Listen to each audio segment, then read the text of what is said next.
25 men with engineering degrees and trembling hands walked out of the heavy oak doors, defeated. Inside sat a lockbox that held an empire's survival. It took a girl with bleach-burned fingers, 75 cents in her pocket, and a profound lack of respect for authority to crack it open. The Rossi estate did not smell like money. It smelled like lemon oil, damp wool, and the sharp, metallic tang of cold rain hitting the massive leaded windows. Maeve knelt on the edge of a Persian rug that cost more than her lifetime earnings, a microfiber cloth clutched in her right hand, rhythmically rubbing wax into the mahogany baseboards. Her knees ached. It was a dull, throbbing pain, the kind that settled into the bone marrow after 8 hours of scrubbing floors that were already pristine. She paused, blowing a stray lock of dull brown hair out of her eyes, and shifted her weight. The cotton of her generic gray uniform pulled tight across her shoulders. The air in the grand library was suffocatingly thick, heavy with the scent of burning cedar from the massive stone fireplace and the sour, unmistakable odor of nervous male sweat. In the center of the cavernous room, huddled around a sprawling, claw-footed desk, were the experts. They had been cycling through the library since 3 in the afternoon. Maeve had quietly dusted the bookshelves, polished the brass lamps, and emptied the ashtrays, blending perfectly into the background. To the men in the room, she was a piece of moving furniture, a fixture, something necessary for the maintenance of the environment, but entirely devoid of consequence. She watched them through the periphery of her vision. Locksmiths, mechanical engineers, a man who claimed to consult for the Swiss banking syndicate. They wore tailored suits that were slowly wrinkling as the hours dragged on. They brought leather cases lined with velvet, producing strange, delicate instruments. Fiber optic borescopes, ultrasonic scanners, canisters of liquid nitrogen, and silver stethoscopes. All of it for the object sitting dead center on the desk. It was an iron casket, roughly the size of a microwave, black and pitted with age. Its surface was carved with a chaotic, writhing mass of Renaissance reliefs, gargoyles, twisted vines, geometric mazes that seemed to fold in on themselves. There was no visible keyhole. There was only a single smooth brass dial on the front, flanked by 3 recessed grooves. Gabriel Rossi sat in the high-backed leather chair behind the desk, watching the men work. He had not moved for nearly an hour. Maeve had spent enough time in the Rossi household to know the different flavors of Gabriel's silence. There was the bored silence, the calculating silence, and the silence right before a sudden, catastrophic act of violence. Tonight's silence was entirely new. It was the silence of a man watching the walls close in. Gabriel's dark suit jacket was draped over the back of a nearby chair. His white dress shirt was unbuttoned at the collar, his tie pulled loose. He looked exhausted. The shadows beneath his eyes looked like bruises in the dim, amber light of the desk lamp. He held a crystal tumbler of amber liquid, the ice long melted, suspended halfway to his mouth. "The ultrasound is bouncing back," a man with a thick German accent muttered, wiping his forehead with a handkerchief. His name was Kessler. He was the 25th man to try. "The interior is lined with lead, heavy lead, and there is an acoustic dampener. Cork, perhaps, or thick felt." "I don't care about the upholstery, Kessler," Gabriel said. His voice was a low rumble, devoid of inflection, yet it made the hair on the back of Maeve's neck stand up. "I care about what is inside. Open it. Mr. Rossi, you must understand the delicacy of this mechanism," Kessler stammered, pointing a trembling, gloved finger at the iron box. "This is a 17th century Florentine puzzle vault, modified with modern fail-safes. The original maker designed it to be impenetrable. Your father," Kessler swallowed hard, "your father added a destructive countermeasure." Gabriel finally took a sip of his lukewarm drink. "Explain." Maeve kept her head down, her rag moving in slow, silent circles against the wood, but she listened. The rhythm of her breathing slowed to match the heavy ticking of the grandfather clock in the corner. I managed to slip a hairline optical fiber through a micro-fissure beneath the brass dial, Kessler said, pulling up an image on a high-resolution tablet. He pushed it across the desk toward Gabriel. There is a glass cylinder suspended directly above the central compartment. It is filled with a highly corrosive compound, hydrofluoric acid, most likely, mixed with an oxidizer. If the lock is drilled, if the box is subjected to intense heat, or if the tumblers are forced out of sequence, the suspension wire snaps. The glass breaks. The acid will instantly incinerate whatever paper documents are inside. Gabriel stared at the tablet, the muscles in his jaw locked, jumping beneath the skin. Inside that box was the Rossi ledger. Maeve didn't know the exact details. Maids who asked questions didn't last long and often didn't leave the estate upright, but she knew the rumors among the kitchen staff. Gabriel's father had died abruptly of a stroke 2 weeks ago. He had been a paranoid, vicious man who trusted no one, not even his own son. He had locked the master routing codes, the offshore account numbers, and the deeds to the shell corporations inside his prized antique vault. Without those papers, the Rossi family was effectively bankrupt. More importantly, they were vulnerable. The rival syndicates in the city were already circling like buzzards. If Gabriel didn't produce the capital by midnight tonight to pay off the harbor officials and the police union, the Rossi empire would collapse by morning. It was 11:15 p.m. "Bypass it," Gabriel said. "It is impossible," Kessler whispered. "The suspension wire is tied to a mercury tilt switch. If the box is tipped more than 5 degrees off its horizontal axis, the circuit breaks. The vial drops. You cannot move it. You cannot force it. And without the precise combination of pressure and turning radius on the front dial," he trailed off, looking at the floor. "I am sorry, Mr. Rossi. No one can open this without the code. It is an engineering marvel. It is a tomb." Maeve watched a droplet of sweat run down Kessler's cheek and splash onto the pristine mahogany of the desk. She felt a brief, cynical spike of irritation. "I'm going to have to buff that out tomorrow," she thought. Gabriel placed his glass down. The soft clink sounded like a gunshot in the quiet room. "Pack your things," Gabriel said.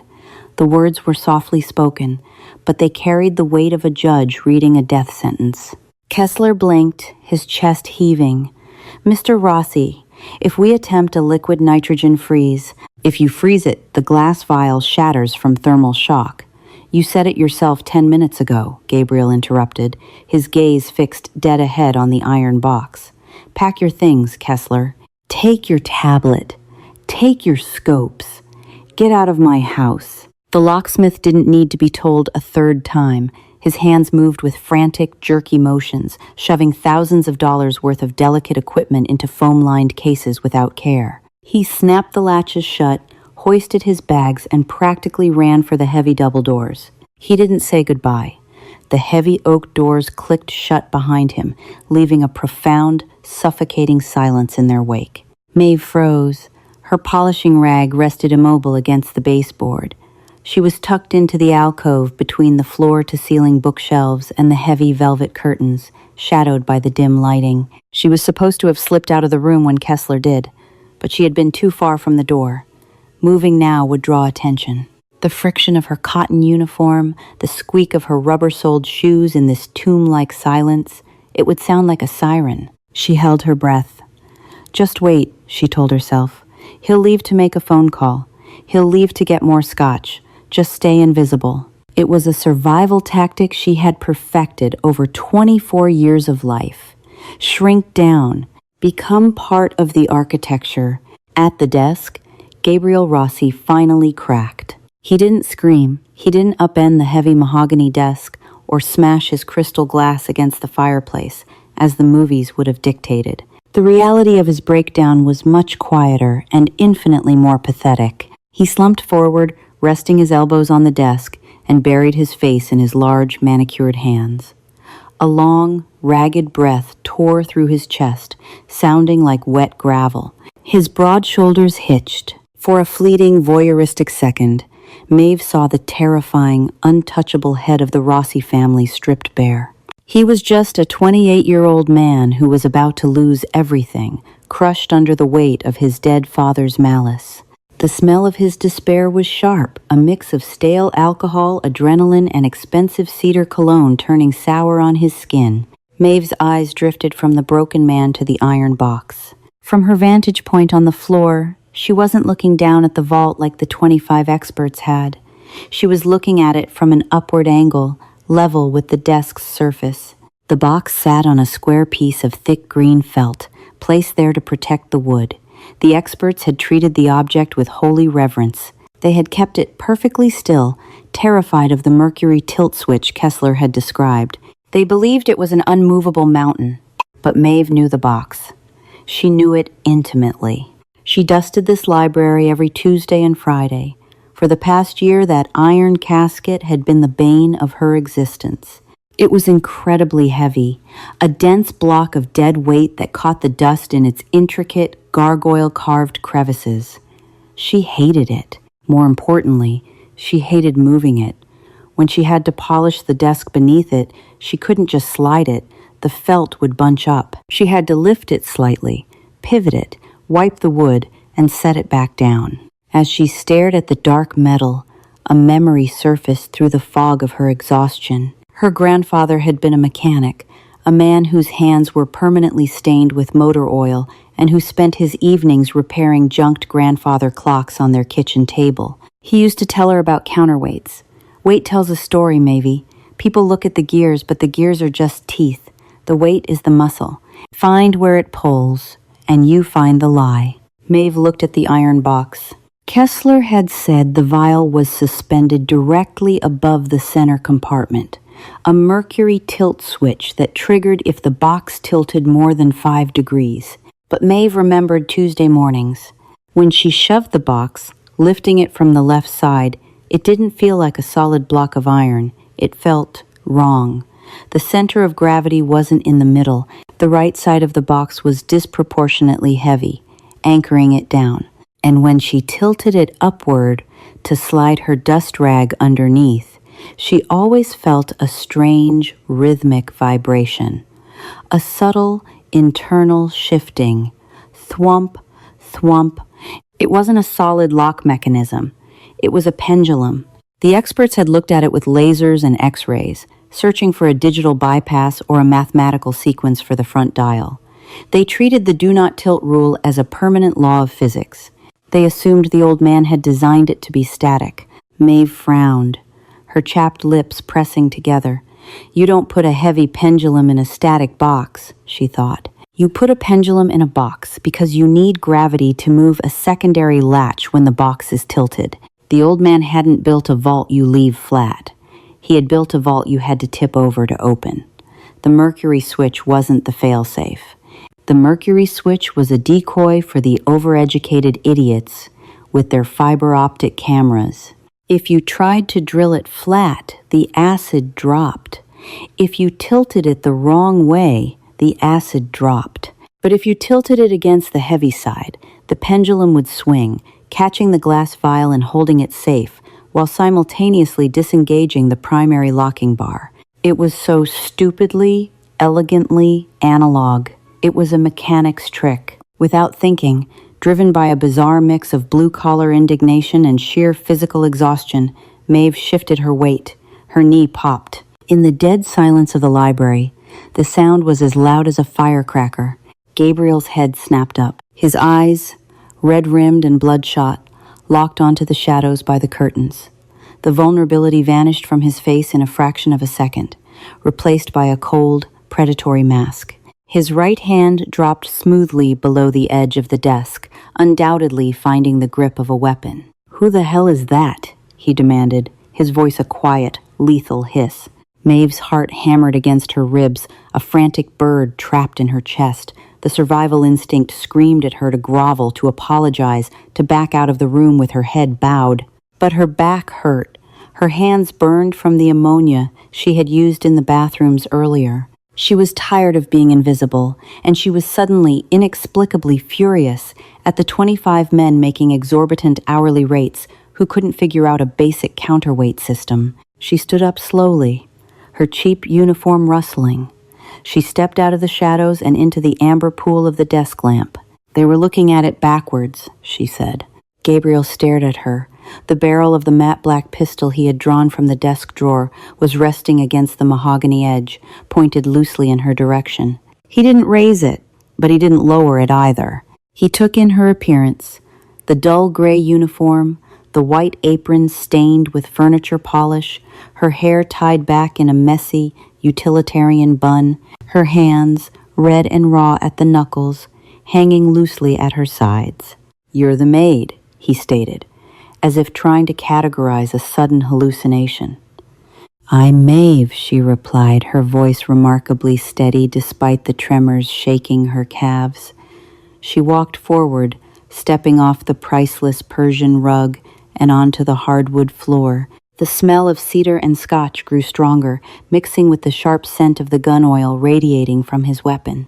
"Stop right there," Gabriel warned. He finally raised the gun, aiming it at her chest. "How long have you been hiding there?" "I wasn't hiding. I was doing the baseboards." "You pay me to be thorough," Maeve said, her tone flat, devoid of the deference he was accustomed to. She looked past the gun, directly into his eyes. "You have 45 minutes until midnight, Mr. Rossi. You can shoot the help or you can listen to me. I don't really care either way, but my shift ends in 10 minutes and I have a bus to catch." Gabriel's eyes narrowed. The sheer absurd audacity of the statement seemed to short-circuit his anger. He lowered the gun by an inch. "What did you say about the vault?" "I said, your experts are idiots," Maeve said, stepping up to the desk. The heat rolling off Gabriel's body was palpable, a wall of tense, coiled energy. They treated it like a computer. "It's not a computer, it's a teeter-totter." Gabriel stood up slowly. He towered over her, broad and imposing in his tailored suit. "Kessler is one of the top mechanical engineers in Europe. He said if this box tilts 5 degrees, the acid drops and destroys my family's legacy. You scrub my toilets. Why should I not throw you out that window right now?" Maeve didn't flinch. She reached into her apron pocket and pulled out her dusting rag, tossing it onto the desk next to the vault. "Because Kessler doesn't have to dust this ugly piece of iron twice a week. I do." She pointed a calloused, scarred finger at the intricate carvings on the top of the box. "When I lift it to clean the felt, it doesn't lift evenly. The right side is hollow. The left side is a solid block of dead weight. It's a pendulum, suspended on a lateral axis." Gabriel stared at the box, then at her finger, then back at her face. The disbelief was warring with a desperate, drowning man's hope. A pendulum. Yes. If you drill the lock while it's sitting flat on the desk, the vibration shatters the glass. If you tilt it to the right, the mercury switch trips, the wire snaps, and the acid drops. That's what the old man wanted the thieves to do. Maeve stepped closer to the box. The iron radiated a deep chill. But if you tilt it to the left, the heavy pendulum swings outward. It catches the glass vial in a padded cradle, isolates it, and simultaneously pulls the locking pin out of the main gear. Gabriel was silent. The only sound in the room was the rain lashing against the glass. "You're guessing," he finally whispered. It was a fragile sound. "I'm not," Maeve said. "When I tilt it to dust, I can hear the click. It sounds like a heavy deadbolt sliding back. Your experts never heard it because they were too scared to move it off the horizontal plane." Gabriel looked at the vault. He looked at the clock. 11:22 p.m. He rubbed a hand over his mouth, the stubble rasping loudly in the quiet room. He was a man out of options. He was standing on the edge of a cliff, and a girl making minimum wage was offering him a frayed rope. "If you're wrong," Gabriel said, his voice returning to its low, gravelly menace, "the acid drops, the papers burn, and I will make sure you suffer a very long, very painful end." Maeve looked at him, her expression a mask of profound exhaustion.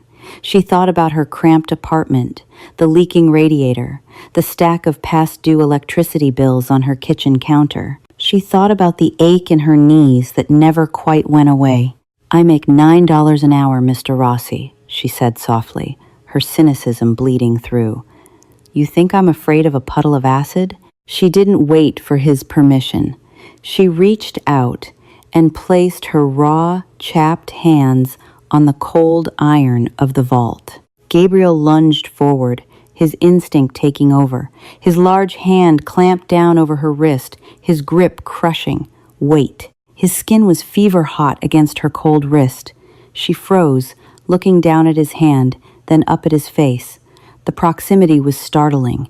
She could see the individual flecks of gold in his dark eyes, the fine lines of stress around his mouth. "If this works," Gabriel breathed, his chest rising and falling rapidly, "I will double your salary." Maeve almost laughed. "If this works, you're buying me a new mop bucket. The wheels on mine are busted." She twisted her wrist, breaking his grip. It was a fluid, dismissive motion. She placed her left hand on the heavy left side of the box, and her right hand beneath the front right corner. "Hold your breath," she muttered. She didn't use slow, agonizing caution. She knew how the box felt. She used the practiced, sharp motion she used every Tuesday. She hoisted the right side of the box upward, tilting the entire iron casket to a severe 45-degree angle toward the left. Gabriel stopped breathing. He braced himself, his eyes locked on the microscopic gap near the dial, waiting for the hiss of dissolving paper, waiting for the acrid smell of burning acid. Inside the heavy iron casing, a massive, dull clunk echoed. It was the sound of lead swinging on a greased hinge. No glass shattered, no acid hissed. Maeve held the box at the awkward angle, her biceps strained, trembling slightly under the 50-pound weight. The dial, she grunted through gritted teeth. "Turn it." Gabriel snapped out of his paralysis. He reached forward, his fingers wrapping around the brass dial. He didn't need a combination. He didn't need a stethoscope. He simply twisted it to the left. Because the internal pendulum had pulled the locking pins away, the dial spun freely. It rotated exactly a quarter turn before a sharp, clean snick resonated from the center of the vault. "Take it!" Maeve gasped, her arms giving out. She let the box drop back down onto the desk with a heavy, unceremonious thud. The impact shook the mahogany. Gabriel flinched, but the lock had already disengaged. He stared at the top lid. The seam, invisible a moment ago, was now slightly separated, a hairline fraction of shadow appearing along the iron rim. He reached out, his hand trembling worse than Kessler's had. He slid his fingers into the gap and lifted. The heavy iron lid sighed open on perfectly oiled hinges. The vault was open. Inside, resting on a bed of dry red velvet, was a thick ledger bound in cracked black leather. Beneath it sat a stack of bearer bonds, tightly wrapped in wax paper, untouched and perfectly preserved. The glass vial of acid was securely tucked away in a secondary iron cradle on the left wall of the box, safely locked behind a newly deployed steel panel. It had taken her less than 60 seconds. Gabriel stood frozen, staring into the open belly of the vault. He reached in, his fingers grazing the leather of the ledger as if making sure it wasn't a mirage. He pulled it out, the weight of his family's salvation resting in his palms. He slowly looked up from the book, his eyes finding the maid. Maeve was standing awkwardly beside the desk, rubbing her aching shoulders. She looked at the open box, then at the grandfather clock, 11:24 p.m. The power dynamic in the room had fundamentally, irreversibly shattered. The billionaire boss of the city's most feared syndicate was staring at a girl in a stained apron with an expression resembling religious awe. He was utterly, completely speechless. Maeve wiped her hands on her apron one last time. She picked up her polishing rag from the desk, giving the open iron box a look of mild disgust. "Right," Maeve said, breaking the heavy silence. She pointed her rag toward the far wall. "I still have to finish the baseboards by the door. Do you mind if I turn the vacuum on, or are you going to shoot me?" Gabriel didn't shoot her. He didn't even speak. He stood paralyzed behind the claw-footed desk, his hand resting on the cracked leather of the ledger. Maeve didn't wait for permission. She turned her back on the most dangerous man in the city, walked over to the supply closet tucked behind the velvet curtains, and pulled out an ancient, industrial Hoover vacuum. It was a heavy, battered machine held together by duct tape and sheer stubbornness. She dragged it across the hardwood floor, the rubber wheels squeaking in protest, and jammed the two-pronged cord into a brass wall socket. She hit the power switch with the toe of her worn orthopedic shoe. The motor caught with a deafening, rattling roar. The immediate scent of hot metal, burnt dust, and stale ozone flooded the library. It was a jarring, intensely blue-collar sound, completely at odds with the $1 million Persian rug and the 17th century Florentine vault. At the desk, the noise seemed to violently snap Gabriel out of his trance. He looked at the grandfather clock. It was 11:26 p.m. The spell of his despair was broken. He snatched the ledger from the iron box, flipped it open to a dog-eared page, and grabbed his encrypted satellite phone. His fingers flew across the keypad. For the next 20 minutes, Maeve vacuumed. She focused entirely on the rhythmic push and pull of the machine, watching the bristles agitate the heavy carpet fibers. Her shoulders burned with a dull, lactic ache, but she kept moving. It was safer to move. It was safer to have a task.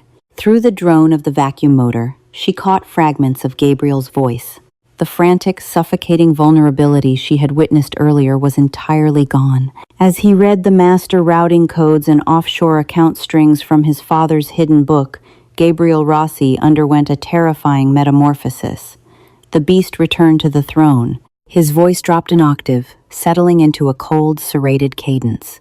He wasn't pleading with harbor officials or union bosses. He was dictating terms. He was a man who had just crawled out of his own grave and was calmly making a list of the people who had put him there. The wire transfer is processing. 7 figures, Dominic. Yes, the Cayman account, Gabriel said into the receiver, pacing behind the desk. His tie was completely discarded now, his collar open, revealing the strong, corded muscles of his neck. If the customs inspector asks for a secondary tariff, break his jaw and throw him in the harbor. The grace period is over. We own the docks again. Maeve pushed the vacuum near the baseboards. She kept her head down, but she could feel his eyes on her. Even as he orchestrated the financial resurrection of a criminal empire, his gaze kept tracking her gray cotton uniform moving across the room. It was a heavy, physical stare, prickling the hairs on her arms. Done. Gabriel barked into the phone. Call the captains. Tell them my father's ledger is secure. Anyone who doubted the succession has until dawn to leave the city. He hung up. He tossed the phone onto the desk. It was 11:51 p.m. He had beaten the deadline. Maeve clicked the vacuum off. The sudden silence in the cavernous library was deafening, broken only by the slowing whine of the machine's internal fan. She knelt down, unplugged the cord, and began wrapping it around the plastic hooks in tight, methodical figures of 8. Leave it, Gabriel said. His voice was rough, completely drained of the adrenaline that had fueled his phone calls. Maeve paused, the thick black cord resting in her raw hands. I'm supposed to put the equipment back in the closet at the end of the shift. Mrs. Gable will dock my pay if she finds it out. Mrs. Gable is a housekeeper, Gabriel said softly, walking slowly around the edge of the desk. She doesn't dock the pay of the woman who just handed me the keys to the city. He stopped a few feet away from her. The height difference was staggering. Maeve had to tilt her head back to look at his face. Without the desk between them, the sheer, imposing mass of him was overwhelming. He smelled of sweat, expensive scotch, and the sharp, metallic residue of gun oil. He didn't look triumphant. He looked deeply, profoundly curious. Gabriel reached out. His movements were slow, deliberate, telegraphing his intent so she wouldn't flinch. He took the heavy vacuum cord from her hands and dropped it onto the floor. Then, before she could step back, he caught her right hand. Maeve stiffened, her breath hitching in her throat. Her instinct was to pull away, to shrink back into the invisible, untouchable shell of the help. But his grip was absolute. It wasn't painful, but it was an immovable trap of warm skin and rigid bone. He lifted her hand, turning it over under the dim light of the library. Her skin was a disaster. The knuckles were cracked and bleeding from the dry winter air. Her fingertips were slightly yellowed from industrial bleach, the nail beds short and frayed. A long, fresh red burn traced the inside of her wrist, where a harsh chemical had seeped through a torn rubber glove. Gabriel's thumb brushed over the chemical burn. The contrast was absurd. His hands were large and lethal, but perfectly manicured, the skin smooth and unblemished. Hers were the hands of a trench soldier. "You make $9 an hour," Gabriel repeated her earlier words, his voice dropping to a low, gravelly whisper. His thumb continued its slow, agonizingly gentle trace over her bruised knuckles. "You destroy your hands polishing my floors. You have a busted mop bucket. You live on the edge of poverty." "It's not a crime to be poor, Mr. Rossi," Maeve said. She tried to keep her voice flat, but the warmth of his thumb on her skin was sending a dangerous, electric thrill straight up her arm. She hated herself for feeling it. "No," Gabriel agreed, his dark eyes rising from her hands to lock onto her face. The golden flecks in his irises caught the amber light. "But it is a crime to have a mind like yours and waste it scrubbing toilets." He let go of her hand. The sudden absence of his touch left her skin feeling cold. Gabriel turned and walked over to a crystal decanter sitting on a side table. He poured 2 measures of scotch into fresh glasses. He walked back and held one out to her. Maeve looked at the amber liquid. She didn't drink. She couldn't afford to drink. And she couldn't afford to lose her sharp edges around men like this.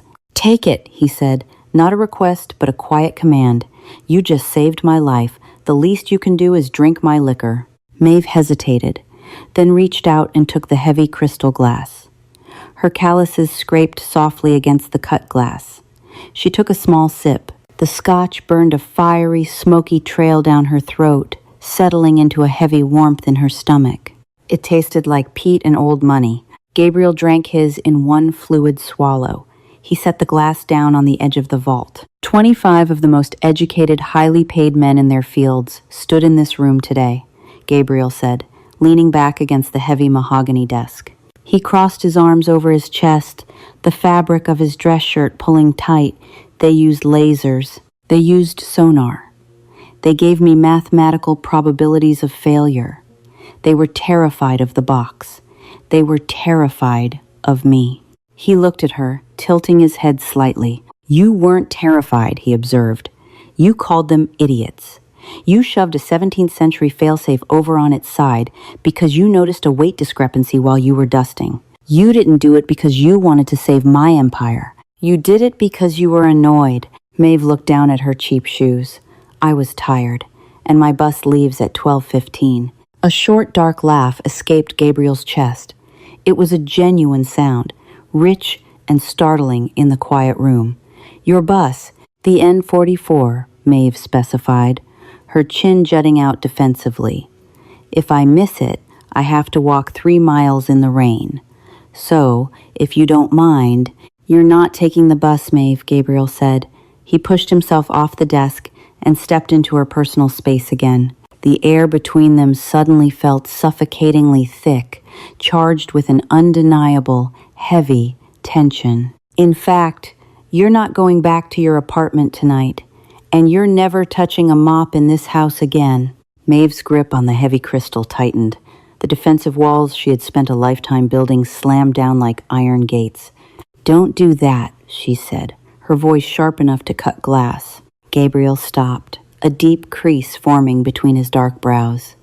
"Do what?" "The Mafia Prince routine," Maeve snapped. She planted her orthopedic shoes firmly on the hardwood. "I dust these floors. I see the girls you bring here, the ones smelling of expensive perfume, wrapped in silk. They last 3 months before they get bored, or you get paranoid, and they leave with a severance check and a non-disclosure agreement. I am not a stray dog you can put a diamond collar on just because I did a parlor trick with a heavy box." Gabriel's face went entirely slack. The sheer, blunt force audacity of her words seemed to short-circuit his brain. No one spoke to him like this.